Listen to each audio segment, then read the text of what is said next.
Good morning viewers, स्वागत है आप सबका मेरे संडे पॉडकास्ट में।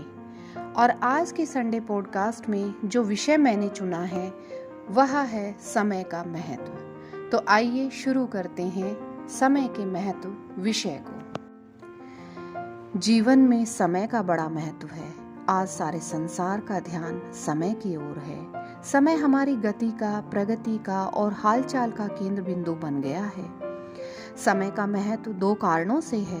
पहली बात तो यह है कि समय कभी रुकता नहीं, और दूसरा कारण यह है कि समय कभी लौटता नहीं।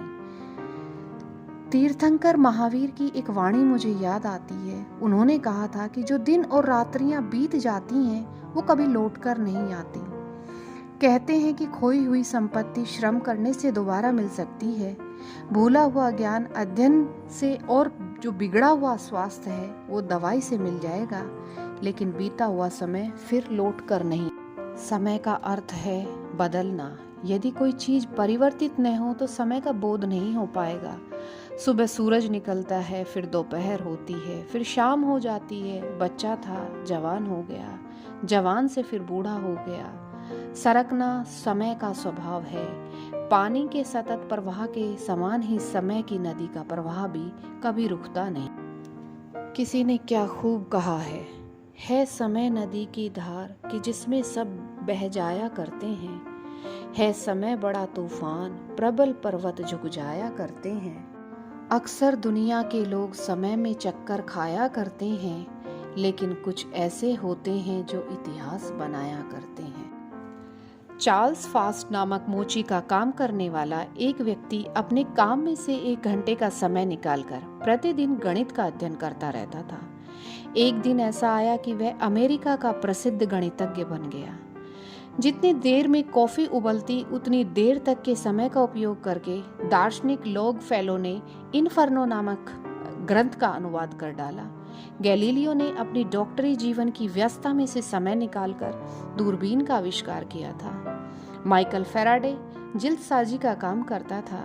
खाली समय वैज्ञानिक प्रयोगों में लगाता और तरह तरह के प्रयोग करके एक दिन जिल्दसाज से वैज्ञानिक बन गया। समय का जो सार्थक उपयोग कर लेते हैं वही महान बन जाते हैं। वह कण कण से सुमेरु पर्वत खड़ा कर लेते हैं और नदी की बहती धारा से अपार रत्न राशि प्राप्त कर। समय किसी का भी द्वार दोबारा नहीं खटखटाता। कहा भी गया है, time and tide wait for none, अर्थात समय और लहरें कभी लौट कर नहीं आती। एक दार्शनिक चित्र प्रदर्शनी देखने गया। वहां उसने चित्र विचित्र, रंग बिरंगी, आकर्षक, मनमोहक इत्यादि अनेक प्रकार के चित्र देखे। एक चित्र उसने ऐसा देखा जो बहुत अजीब, बहुत अनोखा था। उसे देखकर वह रुक गया। उस चित्र के आगे बाल थे, पीछे गंजा था और पैरों में पंख लगे हुए थे। उस चित्र के नीचे बड़े अक्षरों में लिखा हुआ था, मुझे पहचान कर मेरा नाम। कुछ लोग तो उस चित्र को देखकर आगे चल पड़ते थे और कुछ पल, 2 पल के लिए रुक जाते थे। कुछ लोग जिज्ञासा से निहारने लग जाते थे, परंतु किसी को भी उसका रहस्य समझ में नहीं आता था। अतः चर्चा वार्ता करते हुए लोग आगे की ओर सरक जाते थे। उस दार्शनिक ने चिंतन की गहराई में उतरकर उस चित्र का नाम खोज लिया। यह समय का चित्र है। समय के पैरों में पंख लगे होने से वह भागता है। आगे के बाल यह सूचित करते हैं कि आते हुए अवसर हमें दिखाई नहीं देते। पीछे जो बाल नहीं है वह यह इंगित करता है कि बीते हुए अवसर को पकड़ा नहीं जा सकता। इसलिए प्रत्येक व्यक्ति को जीवन का हर कार्य निर्धारित समय पर करना चाहिए। यह अनुभूत है कि समय पर स्टेशन नहीं पहुंचे तो गाड़ी छूट ही जाएगी। समय पर गाड़ी चलते हुए ब्रेक नहीं दबाया तो एक्सीडेंट हो जाता है। यदि किसान ने समय पर बीज नहीं बोए तो उसका साल बिगड़ जाता है। माली यदि समय पर पेड़ पौधों को पानी न दे तो वे सूखने लग जाते हैं। समय पर भोजन नहीं किया तो स्वास्थ्य खराब हो जाता है। जैसे खेत सूखने पर वर्षा का मूल्य नहीं है, दीपक बुझने के बाद तेल डालना व्यर्थ है, इसी प्रकार समय बीत जाने पर पछताना व्यर्थ है। गोस्वामी तुलसीदास जी ने कहा है, का वर्षा जब कृषि सुखाने, समय चूके पुनि का पछताने। कहते हैं समुद्र में जब कोई तैरता है तो सामने हाथ सामने हाथ फैलाकर आने वाली लहरों को पकड़ता है। उन उछलती चंचल तरंगों का हाथ रखकर वह आगे बढ़ता है। यदि वह तैराक लहरों के विपरीत दिशा में लौट चुकी है, उन लहरों को पकड़ने की चेष्टा करेगा तो वह डूब जाएगा। इसलिए कहा जाता है कि बीती हुई लहरों को मत देखो, सामने आने वाली जो लहरें हैं उनको पकड़ो और उनके सहारे आगे बढ़ो। कहा भी है, सुना है समय के पर होते हैं, पर मगर इतने निडर होते हैं। उड़ते हैं कहाँ जाते हैं, कुछ पता ही नहीं। जो इन्हें पकड़ ले वही नर वीर हो जाते हैं। बेंजामिन फ्रैंकलिन की पुस्तकों की एक दुकान थी। एक बार एक व्यक्ति दुकान पर आया और उसने कर्मचारी से पूछा, इस पुस्तक की कीमत क्या है?